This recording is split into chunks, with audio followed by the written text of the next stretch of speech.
Let's go. And we are live to dive into a Svenology. Our guest of honor tonight, as it says right there, as seen on Svengoolie Uncrypted. Welcome. I'm very pleased to have as the first time guest around these parts, Brian Bernardoni.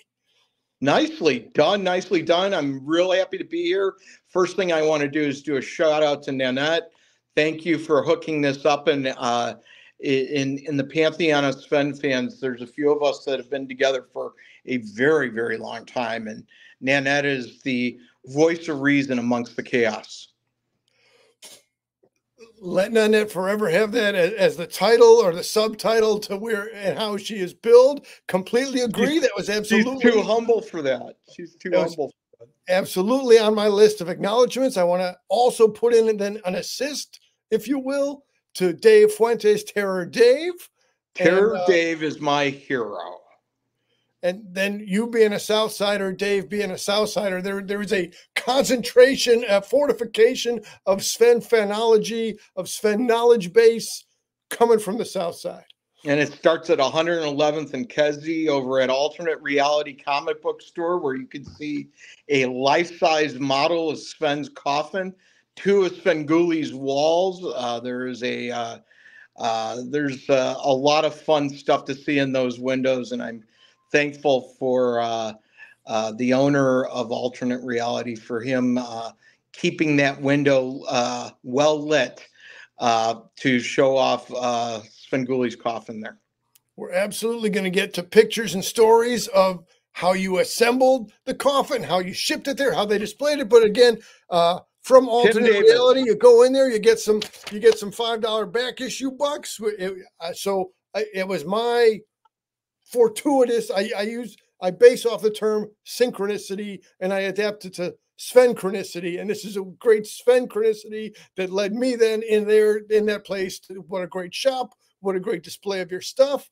Let me jump to comments because Michaela, another heavy hitter in the Sven community, Michaela saying good evening and happy Svengoolie and House of Svengoolie night to all from Storgoolie. And just as I'm finishing reading Michaela's comment, materializing in the comment section, Chris Hamby, new, I'm not sure what the new versus the old Chris Hamby, but greetings from Mr. Hamby of the Silver Screens Reflection blog. Anytime we're going to talk about Terror Dave's blog, the other side of the coin for Sven blogging is Chris Hamby and Silver Screen. Chris is a little newer to the scene, but the content the guy provides, the research he does, the editing skills are par excellence. Going back to the Chicago and Czech Copic days, he is a wine 'em and dine 'em guy. You just give that guy a full slab of ribs over at Gene and Giorgetti's and knock it down with some Drambuie, and I think we'll be in good shape because the guy knows his stuff. And I think you find that amongst all of the Sven pals that have been together for a long time.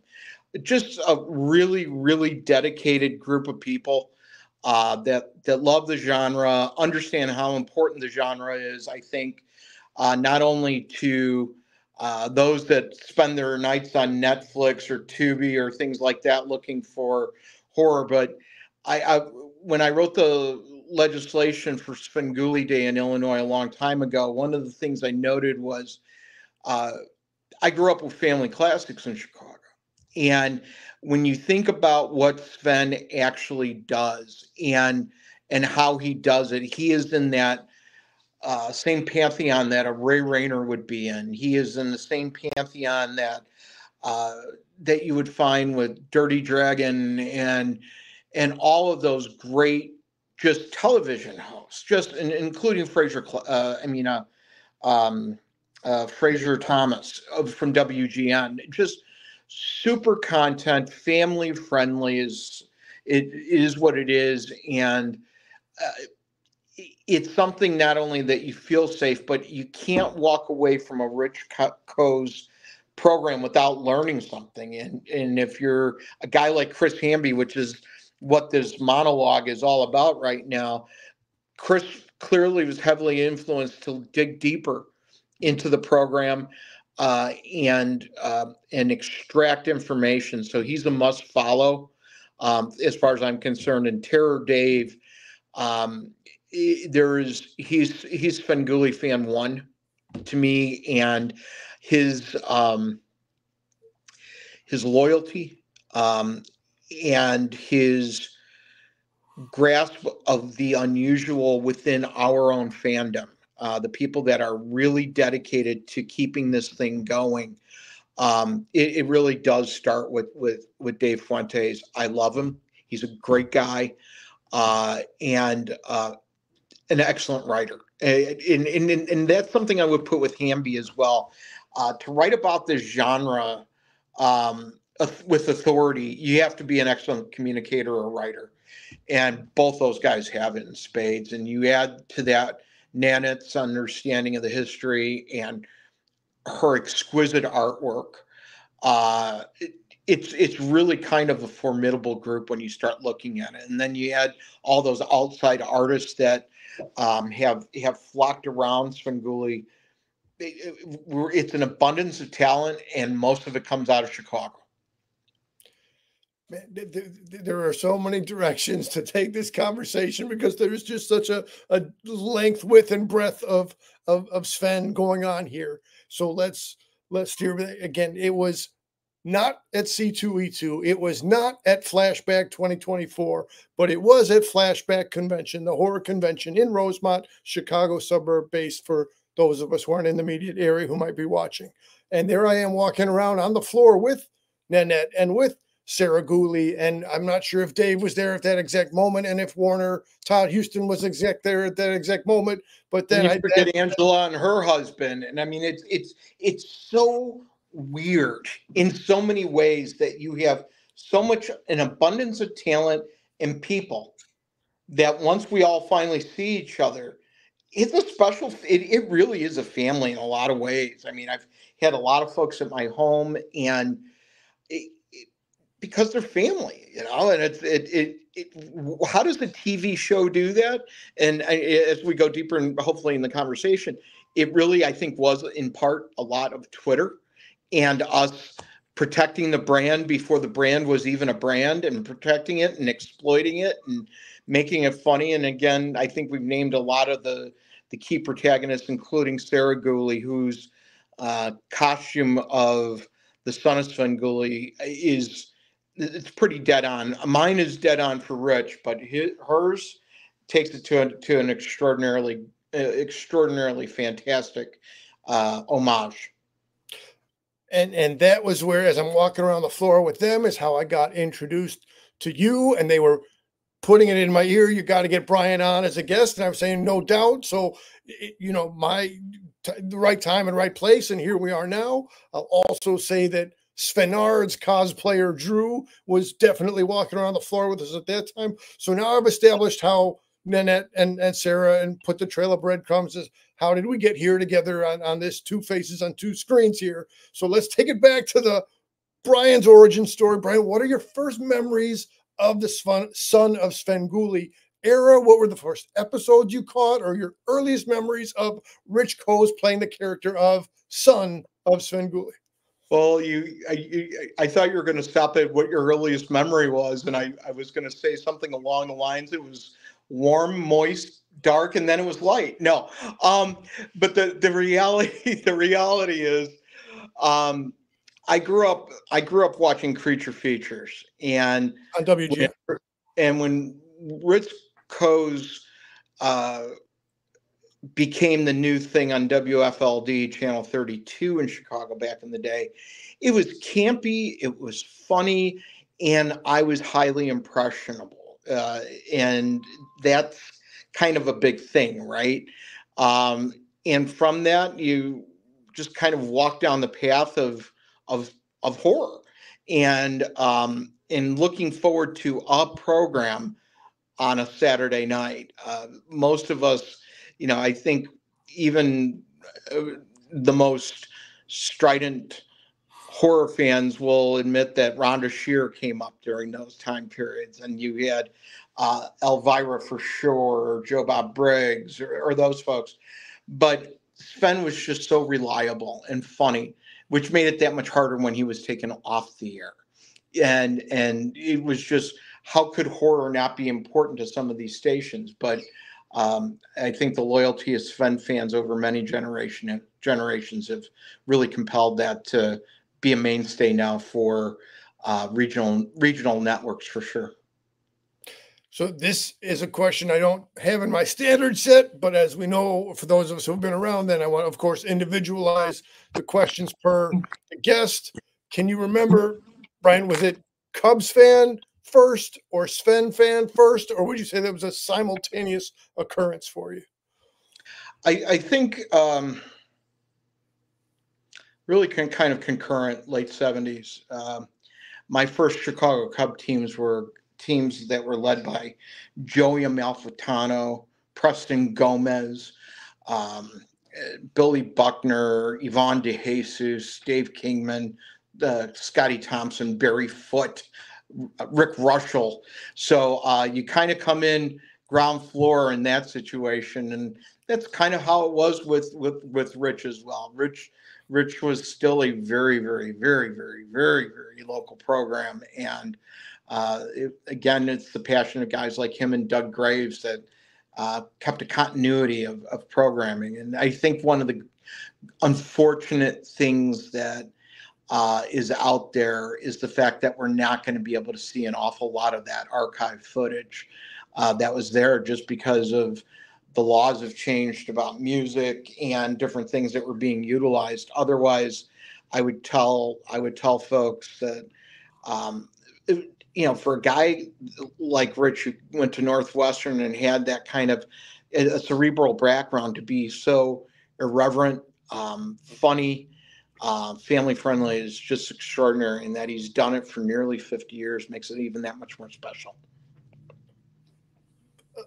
Spanning decades of giving specialness and special circumstance to all of us.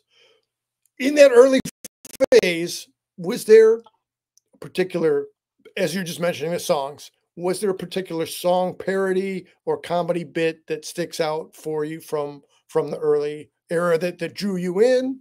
Or is it more a cumulative effect just across all? I would argue it's there that everything that he does that's new is sustains your bloodlust for Sven. Mr. Rogers' Neighborhood is kind of stands into that, but there's so many things that he was doing that was very localized humor. I mean, the Menards thing. I think that the aforementioned Menards thing, not a lot of people are going to get that unless you grew up in the Midwest and did that. But he was able to capture a lot of that, the campiness of those commercials. I mean, I think if you ask anyone in my age group, and I'm in my mid 50s right now, if I were to say "Rockabye Your Baby," everyone knows that Harry Smiler singing or folks, I'd like you to take a look at this 1977 Cutlass Super Sport Power Windows, Power Brakes, Power Steering, AM, FM cassette can be bought at, Bill Wyman's Chevrolet, whatever, and yeah. Those commercials were local. The production was local. It was way before things got so nationalized. I think for those that are new to Sven or new to this podcast, I think one of the things that's important to realize is horror hosts, I think, were divided up kind of like the old wrestling circuits were. So you had very regional guys that did regional shtick, and the fact that someone who was a groundling like Cassandra Peterson and Elvira, and a guy like Rich Coase, who came out of Northwestern, can break out and become nationally regarded, as again shows the talent that we have here, but also that it broke through a lot of regional barriers to really prove that success. I'll add Bozo as a regional broadcast into there also. And again, in the past in the show, we've spoken on the similarities between Bozo and Sven, and there are definitely more similarities than had I realized in those late 70s and early 80s. At that time, I thought how different it was, but you get older, you get some perspective, and you realize there's a great degree of similarity. Oh, here's a new comment coming. Love that CBFL poster in back of you. Yeah, Joe, thanks. So if we're talking about this one right here, that I did pick up at a C2 at a C2E2. That's Jason Westlake is the artist on that one. Thanks for saying so, Joe. And let me jump back as long as we're commenting around. Hamby with his generosity and his appreciation. So yeah, we're cheers all around to all of us. Now come back to Brian. So Brian, as a younger guy in the local Chicago area, was there one of the movies, maybe from Creature Feature, maybe from Sven, that maybe scared you a little bit more, or was there a classic monster, either the Universal set or maybe the 50s sci-fi set that kind of spooked you out a little bit more? I think, I mean, I hate to say it, but it's not Sven related, but it's Creature Features related. The opening music that was done as you went into Creature Features and that can be found on YouTube. It was really scary when I was little. I remember you'd hear that music and you'd be kind of freaked out as you're watching all the great Universal monsters kind of come out, and, you know, Dracula's hand coming out of the grave, or the Wolfman walking, that kind of stuff, or Frankenstein turning his head. That montage is amazing. And again, you go back to family friendly with Rich. I don't think Generation X kids are scared too easily, number one. But you know, I think he's been very selective about the films that he buys to show. I love campy humor in horror. You know, Plan 9 is a top 10 film as far as I'm concerned, and in so many ways, because I think when you look at Ed Wood's portfolio, one of the things that stands out is that if Ed Wood could have done it, and I think you see it on Tubi all the time, any of us that decide to take the time to mold our craft and put together a script and get friends together to make a film, it is possible. And sometimes they become classic. Without question. All right, so you're introducing the generational monikers, Generation X. Oh, hang on, Joe's got another comment here. Let's go to Joe's comment before I go to my question. Creature Features, Chiller Theater, and even Vampira's intro, which I never saw till I found it on YouTube since I wasn't alive in the 50s. Like them all. Joe, thanks for watching and thanks for commenting. Absolutely right. Now we are a Sven-based, you know, we recognize Sven a lot here, but we're not averse to recognizing Joe Bob Briggs and Dr. Gangrene and Vampira. And of Vampira, course, the only footage, I think there's only maybe 11 minutes of footage entirely of Vampira, but looked at, you know, Vampira either created Morticia or Morticia created Vampira. Vampira and Morticia are all influences for Elvira. And, you know, so it's a genre that people, I would say, generously share to some part. And, you know, one of the things I think that brought me into Svengoolie was we were protecting his brand as well. There were a lot of people that were honestly trying to profit off the image or things like that. And, you know, it's still Rich's and it still belongs to MeTV. So we're a little sensitive about those things, but that's a more legalistic version of Sven. absolutely. Absolutely. So as I was headed before Joe's question popped up, right, and we're only a few years apart. We're the same generation, the same era, Generation X. As I've spoken to different people, you know, Chris Hamby a bit younger than us, Michaela Svengoolie a bit younger than us. So this next question reflects some generational stuff. I've heard Sven say and others say that, well, who's your favorite James Bond? And that depends on which Bond were you first exposed to. Usually that determines who's your favorite James Bond. So in terms of sometimes I say mascots, I think sidekicks is the better or more frequently used terminology, but as the puppetry side, not the Doug Graves, not the living supporting cast, but as far as the prop sidekicks, did you have a favorite of those, or a favorite battle between two of them? Kerwin has grown on me over the years. And when you realize that's really an homage to Jerry Lewis and all of that, it adds a lot, and it shows the bipolar nature of the whole show at times. But yeah, I think Kerwin stands out. Even and the new Kerwin looks even better. And Kerwin stands out. I think the Jerry Lewis level of humor in there is important. Kids will recognize, maybe in the future, if they fall upon a Jerry Lewis Dean Martin movie, they'll hear, "Oh boy, oh my," and they'll hear that and they'll be like, "Wait, that's Kerwin." Well, no, it's the other way around. But yeah, Kerwin stands out. Kerwin stands out, and I think the new coffin also as a prop stands out to me. So much work went into that coffin. The guys at Acme out in Elgin or Aurora did just an incredible job on it. But watching those eyes rotate, there's a lot of technology to make that happen. Absolutely.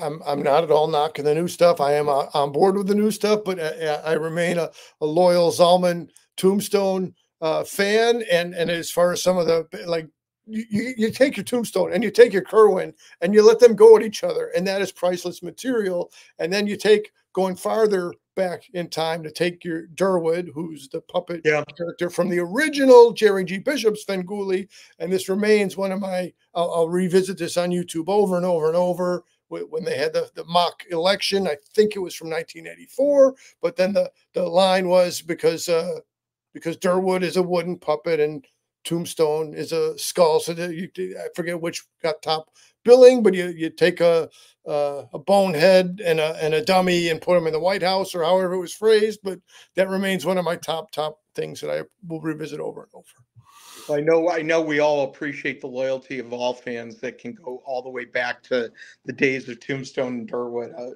Tombstone's is a very close second in my mind. So, all right, now let's jump into what was perhaps the most infamous moment in Sven history. Comes the summer of 1982. Comes the 3D 7-Eleven glasses, or Dominic's, whichever spot somebody would have bought them from. Where were you on that fateful night in 82, good sir? I had the glasses. I had the glasses from 7-Eleven, and they didn't work on the TV that I was watching it on. Just didn't work. Yeah. Yeah. And it was my grandmother's house on the southwest side. Oh, see, perfect. And I remember, having friends over, and Dave went into a wonderfully lengthy story, breaking it down minute by minute for his experience of it. And yeah, it was a little crestfallen moment there. You wanted it to work so very well. As I recently learned here, I had Nicole, who's Barbie creature artist right up there, which has been featured on the show also. So in her regional market up in Minneapolis area, they had the 3D gorilla picture that didn't work out either. So whether it was the creature or whether it was something different, there was plenty of hijinks to go around. The technology just didn't manifest the way we had wanted to. Well, we didn't get the flying cars either. So yeah. It's been rough since 1968, pal. Absolutely. Okay, so again, moving along from 82 to 86, what was your reaction back to the original networking of WFLD, the son of Svengoolie, well before before he inherited the official moniker of Svengoolie? Oh, hey, Nicole, glad you're watching. Bummer summer of 82. Definitely it was. Absolutely. Glad to have you along, Nicole. 1986 comes. They decide, Jim Campbell. St. Louis was not impressed with the 3D creature either. And I forever appreciate trading stories with Jim Campbell on that as well. 1986 comes. The original show gets canceled. Brian, what is your reaction at that time? I was fortunate enough to be a high school senior at that point. So I think I was more worried about trying to get that automobile up and running and things along that line. You kind of grow out of those things. And remember, at that time period, the dedication to a television show became a little less of a priority. I mean, you had VCR. I mean, that was at the same time you had the growth of Blockbuster, your local video store. So if you wanted to see horror unbroken up by shtick, that's what a lot of folks did. So when Sven, I think for me the bigger story was when Sven went back on the air. Not you, and remember also we found out news a lot slower back then. You know, I mean, you didn't really you would have had to be reading Bob Feeder's column in the Sun Times or the Trib to know. I'm sorry, Svengoolie has been canceled, or Svengoolie has been put on hiatus. We would have found that out, and we didn't have the same networks that we do now, where something happens and immediately people have a reaction. I think it was much more exciting when Sven rebooted and changed into the red turtleneck and the tuxedo jacket, and kind of came out blazing to create the path that we have now. I like to call it the red turtleneck era just for that. And again, I assume most people who are watching know, but just to keep a clarity. So before MeTV went nationwide, there was a time where WCIU, the U, Channel 26 locally to Chicago, was then and he started out back as son of Sven before you. I should know this, but okay, I do know it. I'm just not confident on. And then eventually, we have to thank Neil Saban for doing it. That's all. Much credit to Mr. Saban, no question. All right, so now, as we alluded to earlier, there's some more recent appearances that you maybe had a hand in orchestrating, but maybe prior to that, had you caught up with any of the autograph business? Were you a Volo Auto Museum frequenter back in the days? My time with Svengoolie really started forming up in the early 2000s, where I became one of the Sven pals and moved in that direction.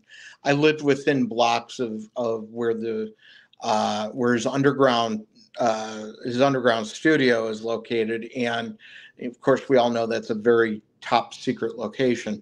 But I became acquainted with Jim Roche, his producer, Dave Fuentes, amongst others, and basically, I think the way I should say it came through cosplay, of all things. That when I put on, when I would dress as Svengoolie for Halloween, for example, I was dead on. I'm one of those guys who tends to be very meticulous. If I'm going to do it, I'm going to do it right, which is why I have, for example, a Biff jacket that's the same he wore in a Sports Almanac, just like him for Halloween. Reason why is I'm just kind of wired that way.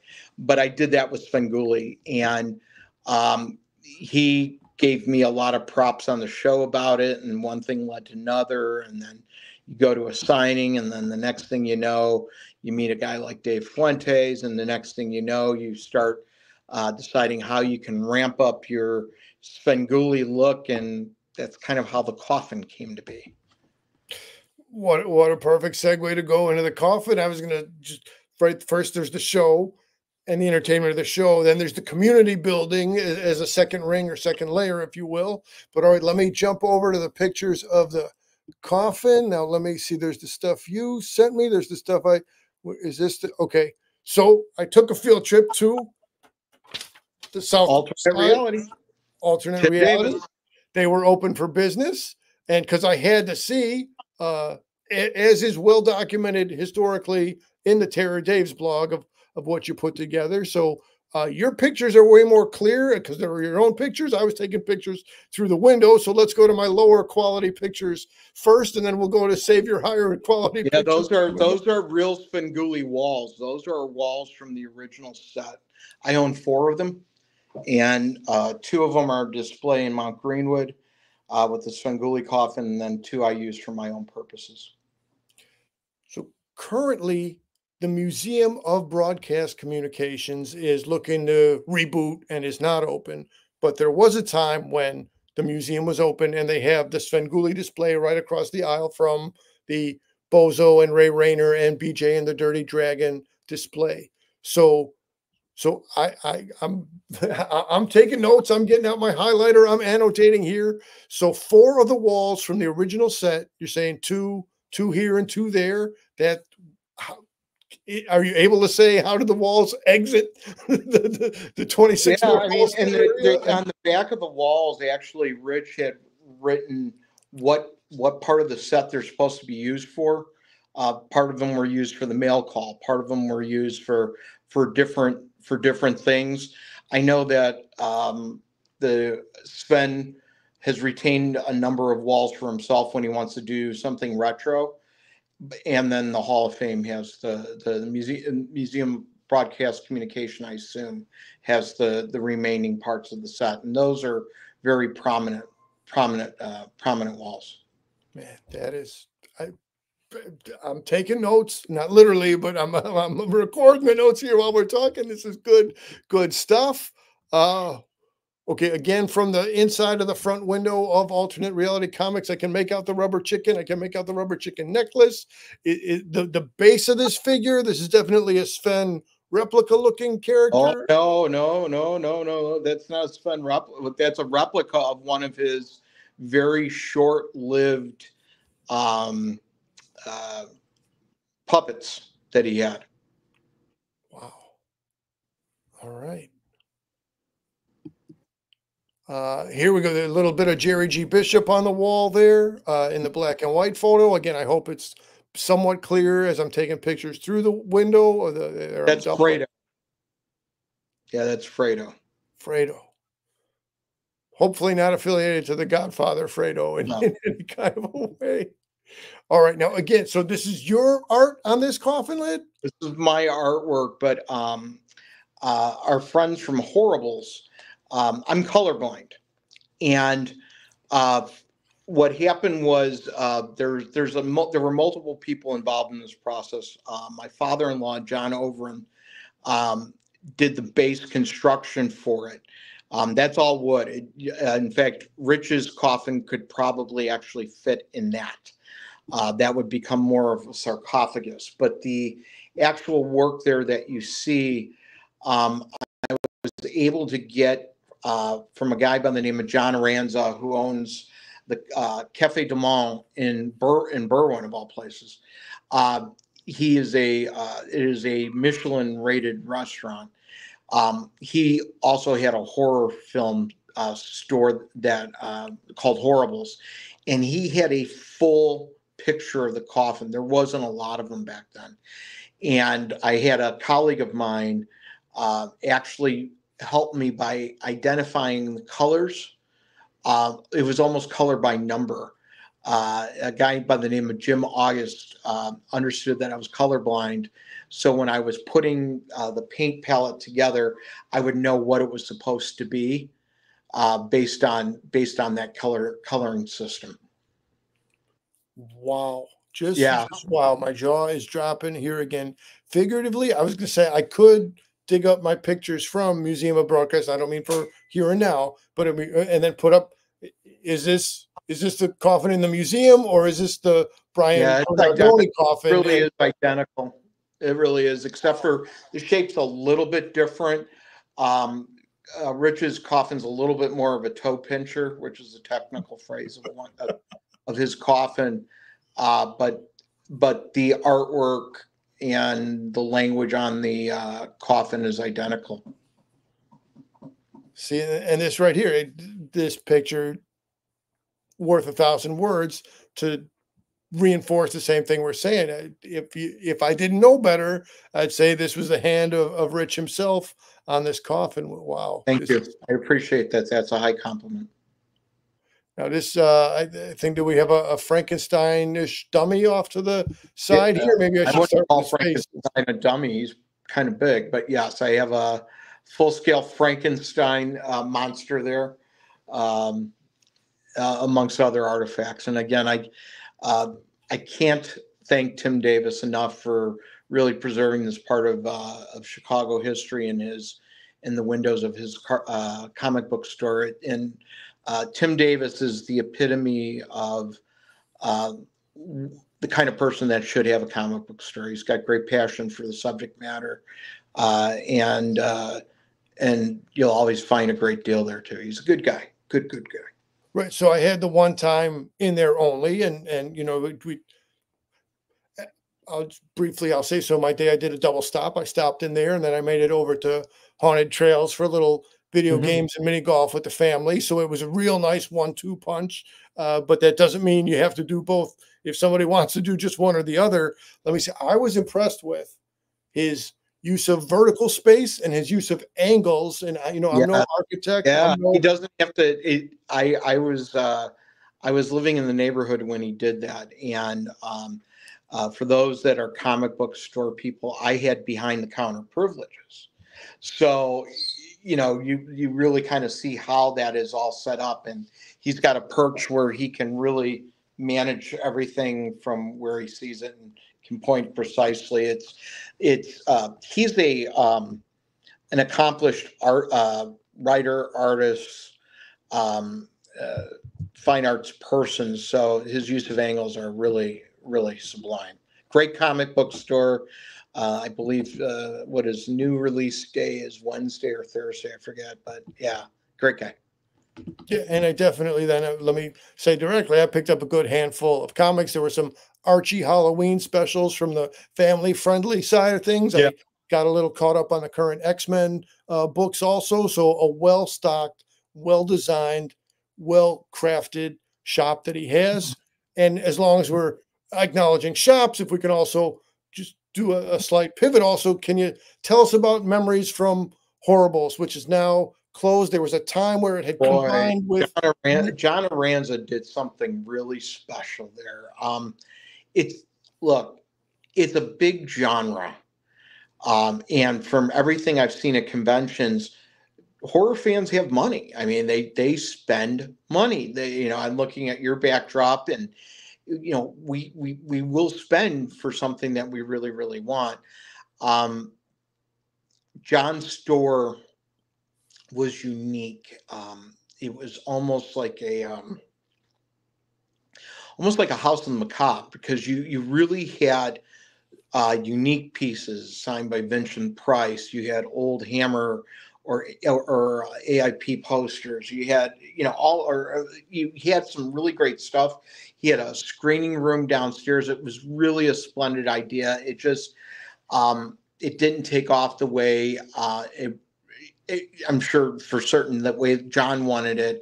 But because of John, I not only got to know Rich at a much deeper level, but I got to meet Julie Adams from The Creature from the Black Lagoon. I got to meet Chicago's finest horror film auteur in Dave, what's his face? Marine Dave out there and his stuff. But yeah, it was a beautiful store, good location, but parking's always an issue as well for those kind of places. But and I think the internet does a pretty good job of killing anything that real creative people try to do as a physical place.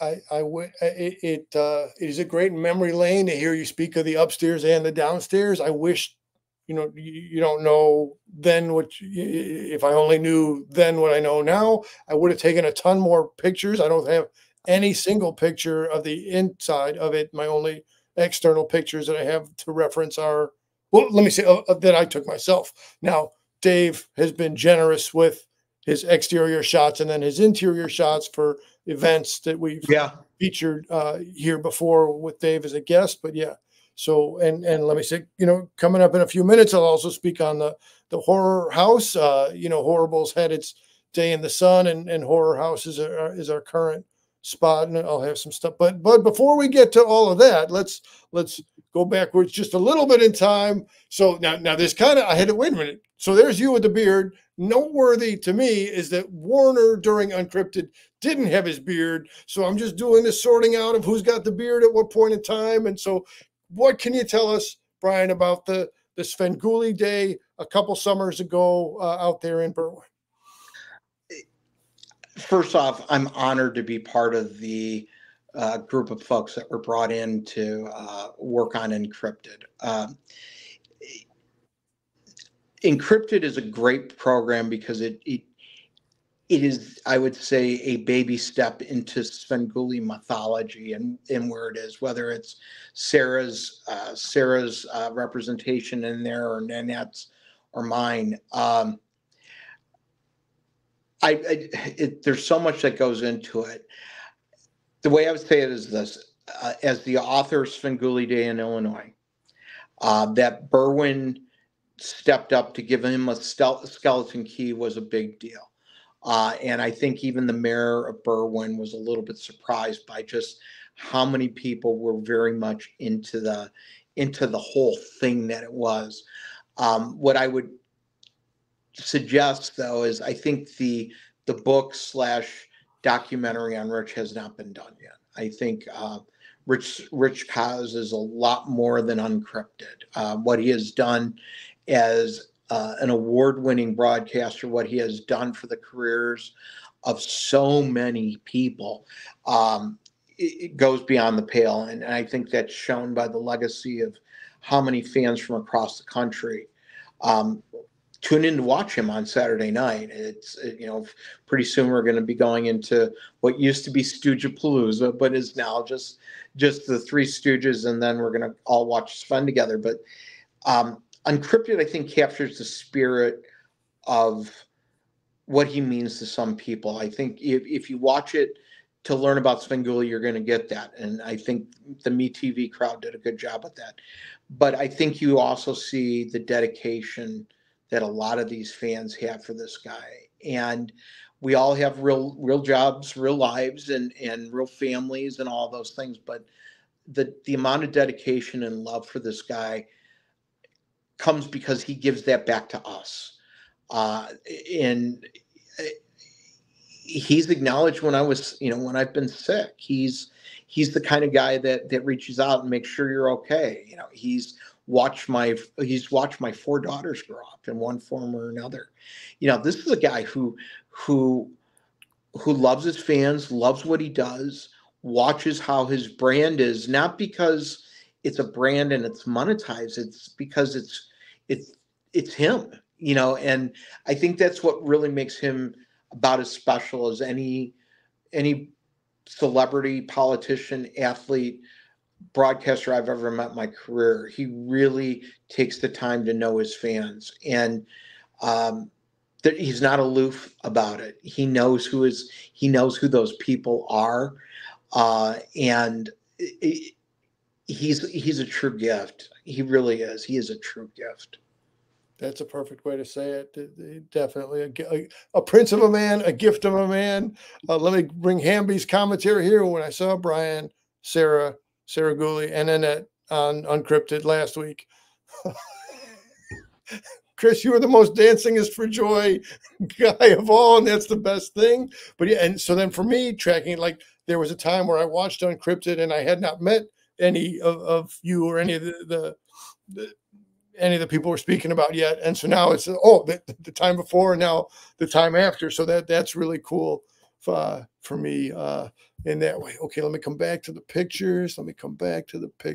And also this was, again, these are your actual pictures that you sent that aren't taken through the blurry window. Yeah, these are in my crypt. So amongst others, my Halloween haunt is a House of the Macabre, where I have everything from King Rootin' Tootin's Diamond to the shoes of Wizzo the Clown, to Aladdin's lamp, to original Memento Moris and Freak Show gaffs. So, but I do give a lot of credit to traditional Universal horror, and these are some of the pieces I have.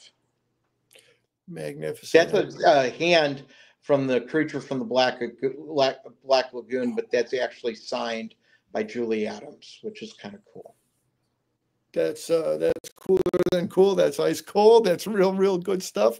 Let me say regarding Wizzo and the Bozo Squad for people like the Stone of Zanzibar, right? That talk about stuff that's baked into your earlier years. So but Bozo eventually got a wider market, just a few years, a good many years ahead of Sven. But for people who were unfamiliar, on the Bozo the Clown show, the supporting cast would include his Cookie, and then also Wizzo the Clown, as well as Fraser Thomas, who came in after Ringmaster Ned retired, just trying to keep the scorecard, if you will, clean for all of us.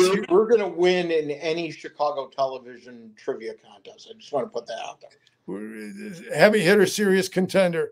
All right, so now, again, we kind of saw this previously, but those were my blurry shots. So at what point? So this is what's currently in the window at the comic shop.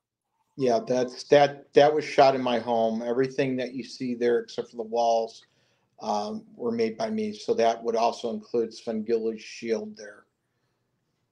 And what point when and how did you transport?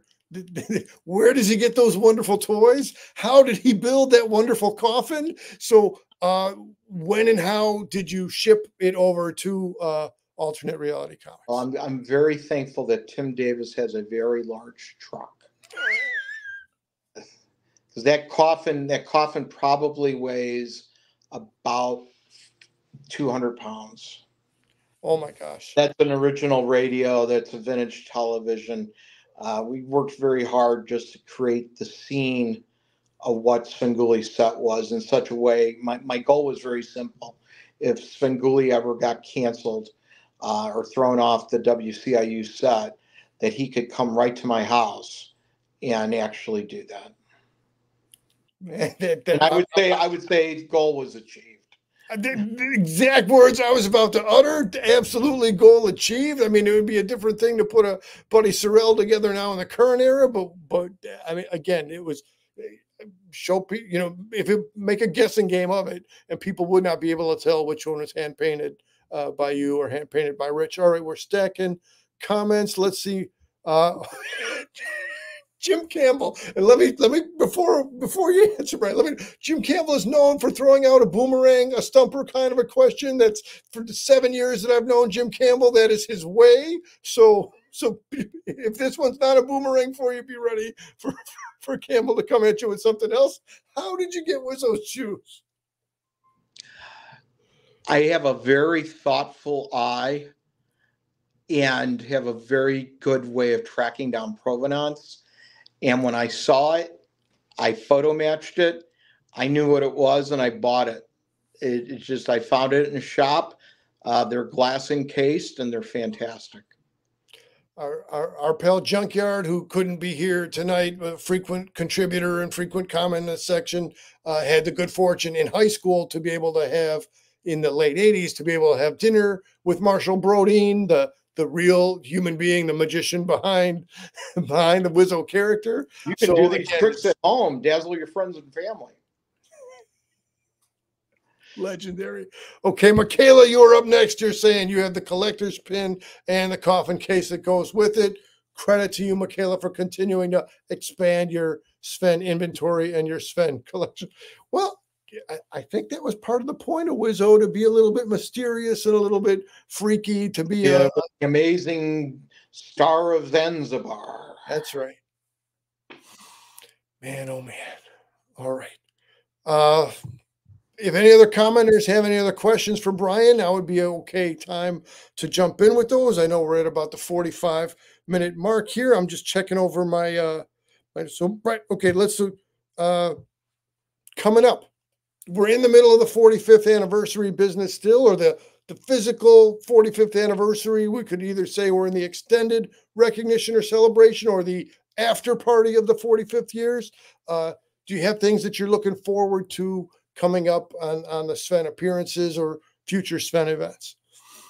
I've just like I did with the Chicago Cubs when we created a permanent marker where the Cubs had won their first World Series on the West Side grounds, and was involved in a seance and a burying of curses and things like that. I'm always thinking of different ways to bring recognition to Rich in the program, and I'm going to reserve the rights to what I want to do for the 50th anniversary. Man, which is not that far off as time flies. It isn't. Man, stay tuned. Just around the corner. And knock on wood, no doubt. All right, let me do some screen shares here, and hopefully I'll be nimble on the fingers and not send us off into misaligned spots here. But let's start with Campbell. While I'm getting the screen share, let me drop Jim's question. What was your first piece of memorabilia that you purchased, and what was your favorite piece of memorabilia that you purchased? With regards, I'm assuming that's with regards to either Sven or horror. I've got a lot of favorite pieces. I collect carnival and freak show gaffs, so I have some pretty unique pieces from that era. I think my most treasured Svengoolie piece, though, is a signed picture of him and I at the United Center. There's great footage of Svengoolie on the ice smoother, The Zamboni. The Zamboni, and he and I did Sven. It was the first time that he and I saw each other both dressed as Svengoolie, and as a result, it worked out pretty. That's a piece I particularly treasure. Man, thanks, Jim, for that question, and thanks, Brian, for that answer. Michaela is saying she's thinking about her art for the 50th anniversary. Michaela's very forward thinking, so that's a good thing. I wanted to, Brian, sometimes a guest can see, sometimes a guest can't see, but I wanted to put your pals of Alternate Reality Comics call up their website here. So let me shift over to where I can't see, but let me just scroll around and navigate them a little bit. So, all right. New Comics Wednesday, and just it's a real good website. It's a real good shop. I encourage people to. Tim is an excellent purveyor of pop culture. Just he is to the Southwest side, and I would argue to Chicago what Chicago comics is. And if you're a Chicago comic book fan, many of you know that Chicago comics is a pretty rarefied place to go for comics and pop art and sculpture and all that. And I would put Tim's store up to Chicago comics, pound for pound on that. No question. Again, yeah, I don't typically think of, but that's why it's good to stretch my horizons. I don't typically think of South Side and Southwest Side top spots for comics, but you can make the argument that Chicago comics is top tier, and you can't detract from Alternate Reality either. Not one bit. So now let me again come to share screen, and as we've done very often in the past, I would just want to again encourage people to dive back into, if you'll pardon the pun, into Terror Dave. And Dave is just just back in 2013, just give or take 11 years ago. But this is Dave's review of Brian's Halloween setup, and again, as referenced, creature features. Please always do check out terrordaves.com, as well as Chris Hamby Silver Screen Reflections. Yeah. Just always got to give the shout out for Dave. Let me come back to where I can see. And again, I got a bunch of screens I'm trying to share. So now here we go. There. Okay, there goes that. All right. So now in a lighthearted way, let me bring up the Reddit Svengoolie group because as I was getting ready to promote this evening and let people know if you want to come watch it. So then commenter Svengoolie girl says, where's it go? Svengoolie girl says, I love watching him. So I asked, do you mean Sven or do you mean Brian? Well, she meant Svengoolie. No disrespect intended. Brian, but that was a fun exchange I had earlier today. Well, it's as a married guy, I'm kind of used to that by now. Perfect. Okay, so now we got Reddit covered. So much weight sense uncrypted. I don't get it. Good stuff. All right, couple bit more sharing the screen, and then we'll so this one. So I noticed that on the IMDb, the Internet Movie Database credits for uncrypted. Of course, Rich Coase is listed. Mark Hamill is listed. Warner is listed as well. I don't believe IMDb has you listed. Can you? And I say humorously, can you explain possibly how Warner is credited in an IMDb and you are not? I'll say it this way. I've worked on several films in my career, Chicago-based ones, doing location scout work. And I'm fortunate enough in my real work that I'm not worried about IMDb, but now that you've notified me about it, I'll have to send somebody over there to bring some commonality on this subject matter. And now I'm going to have to check for all the other films that I worked on that aren't including me. So thank you for potentially correcting a wrong in my life. The least I could do for you, agreeing to come around and chat, Sven, with us. And now rest in peace, but longtime Chicagoan John Schnepp also was trying to give IMDb, hey, this is, I did Space Ghost Coast to Coast. Could you guys update and have you listed there? All right, so one more share screen, and then in the vein of great shops to be at, be it Horribles, which is now, what's that? Yeah, 5. Gotcha. In the vein of the comic shop, in the vein of Horribles Horror Shop, again, this is something I like to call attention to because these are great guys and it's a great shop.